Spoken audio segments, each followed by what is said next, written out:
சங்கரா தொலைக்காட்சி நேயர்களுக்கு நமஸ்காரம்.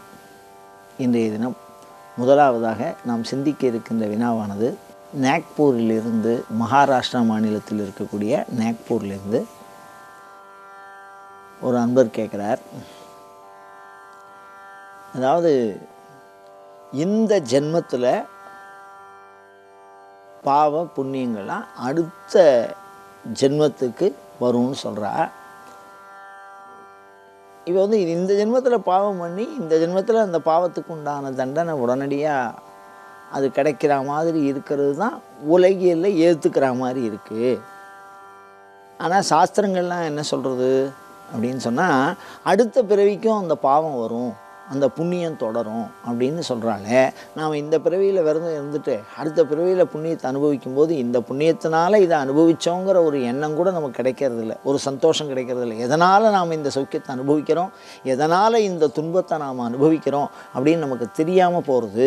அதனால் இந்த ஜென்மத்தில் பண்ணின பாவம் இந்த ஜென்மத்திலேயே அனுபவித்தற்கு உரியதாக இருக்கலாமா அப்படிங்கிற ஒரு சந்தேக கேள்வியை எழுப்புகிறார்.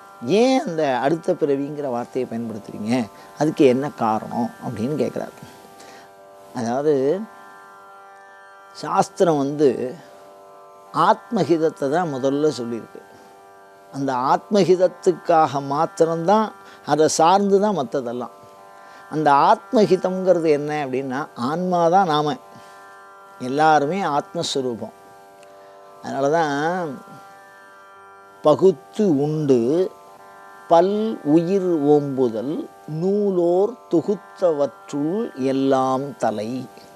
நூலோர்கள் அறிவுடையவர்கள், ரிஷிகள், அவர்கள் தொகுத்தப்பட்டிருக்கிற நூல்களிலே தலையாயது எது அப்படின்னா பகுத்து உண்டு பல் உயிர் ஓம்புதல்னு சொல்கிறார்.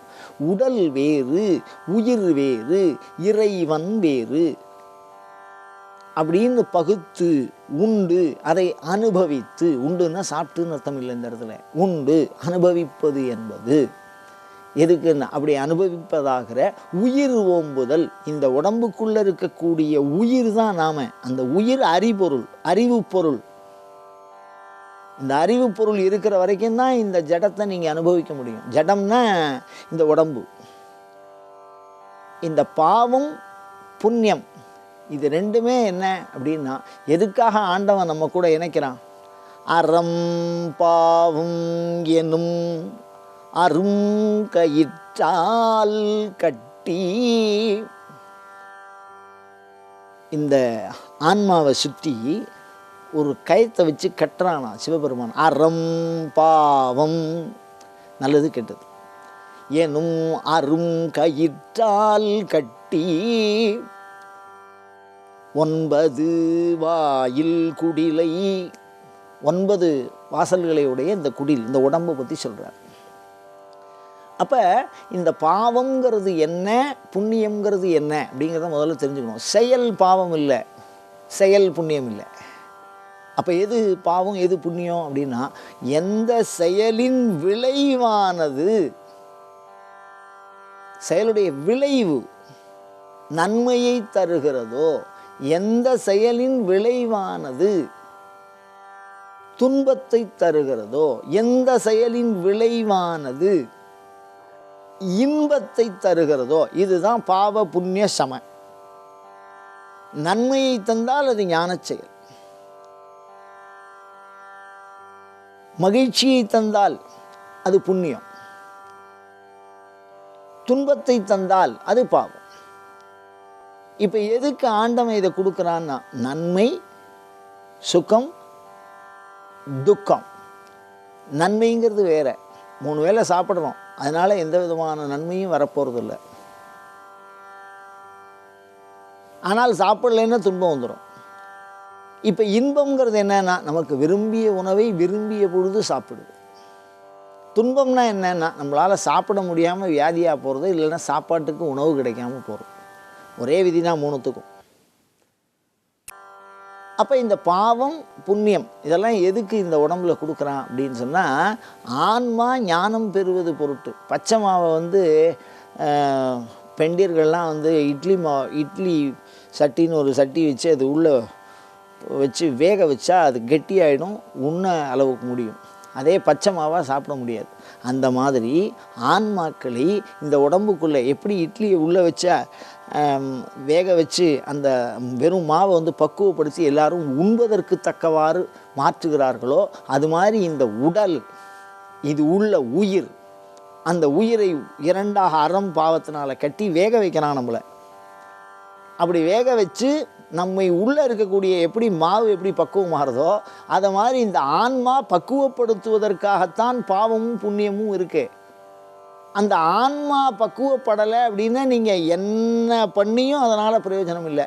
ஆன்மாவுக்கு சௌக்கியம் பண்ணுறது அப்படின்னு சொன்னால் ஒரு கொலையை கூட தவறில்லாததாக, ஒரு குற்றத்தை கூட சமுதாயத்தில் ஒரு குற்றமாக கருதுகிற செயல் நன்னா புரிஞ்சுக்கணும். சமுதாயத்தில் ஒரு குற்றம், ஒரு செருதொண்ட நாயனார் தன்னுடைய மகனை அறுக்கிறான். அறுப்பது பாவம். ஒரு நாயனார் உண்ணுகிறவர்களெல்லாம் பிடிச்சி வெட்டுறார். வெட்டுவது பாவம். கொலை செய்வது மிகப்பெரிய குற்றம், பாவம். ஆனால் அந்த பாவம் கூட இறை கருதி செய்யப்படுகிற பொழுது அப்படின்னு சொல்கிற பொழுது அப்போ நோக்கம் என்னன்னா ஆன்மாவை உணர்வது. அந்த ஆன்மாவை உணர்வதற்கு தகுந்தாற் போல பக்குவப்படுத்துகிறான். அப்படி ஆன்மா பக்குவப்படுத்துறது தான் ஆன்மா பிறவிகளை எடுக்கிறது. அது என்ன பண்ணுவோன்னா முதல் பிறவி எடுக்கும், முதல்ல நத்தையாக இருக்கும், அதுக்கப்புறம் அதுக்கு அடுத்த பிறவி போகும், மரமாக இருக்கும், அதுக்கப்புறம் செடியாக இருக்கும், நத்தையாக இருக்கும், அதுக்கப்புறம் பார்த்திங்கன்னா பாம்பு, பறவையாய் பாம்பாய் மனிதராய் தேவராய் கணங்களாய் அப்படின்னு சொல்லுவார். அந்த மாதிரி எல்லா பிறவியும் எடுக்கும்பொழுது அதனுடைய அறிவு வளரும். அந்த ஆன்ம வளர்ச்சிக்கு அந்த கர்ம பலனை சேர்த்து வச்சு கட்டினால் ஆன்மா ஞானம் பெறுவதற்காக அடுத்த பிறவிக்கு கர்மாவை எடுத்துன்னு போகிறான் சிவபெருமான். அதனால் இந்த கர்மா வந்து வெறும் அதுக்கு ஒரு குறிப்பிட்ட காலம் இருக்குது. அந்த காலம் வரைக்கும் தான் நம்மளால் அதை ஏற்றுக்க முடியாது. அதுக்கப்புறம் ஆன்மாவுக்கு நீங்கள் அறிவித்தாலும் அது அறியாது. அதாவது இந்த குளுக்கோஸ் போடுறால அதை சாப்பிடாமல் திறந்து போட்டுட்டே இருந்தால் நடுக்கம் வந்துடும். அதையே உணவுன்னு சாப்பிட முடியாது. உணவு சாப்பிட்றது தான் சாப்பிட்றதுன்னு ஆகும், ஆரோக்கியமாகும். அந்த மாதிரி பாவ புண்ணியமாக ஆக்கி அதுக்கப்புறம் அதுக்கு ஞானத்தை கொடுக்கணும். அப்படி ஞானத்தை கொடுக்கறது நோக்கமாக இருக்கிறதுனால தான் இந்த பாவ புண்ணியத்தை அடுத்த பிறவிக்கு எடுத்துன்னு போகிறார். அடுத்த பிறவியோட தொடர்புடையது ஆன்மா ஒண்டி தான்.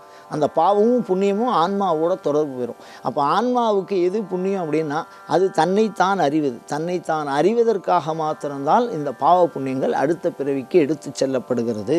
அப்படி அடுத்த பிறவிக்கு எடுத்து வரும்போது ஆன்மா ஒவ்வொரு அறிவாய் பெற்றுக்கொண்டு வருகிறது. முதல் அறிவு, இரண்டாம் அறிவு, மூன்றாம் அறிவு, நான்காம் அறிவு, ஐந்தாம் அறிவு, அது மாதிரி 7 பிறவி எடுத்தால் 7ஆம் அறிவு சிவபெருமானை அடையக்கூடிய சிவஞானத்தை பெறலாம். அதனால் பிறவிதோறும் கர்மம் தேவை.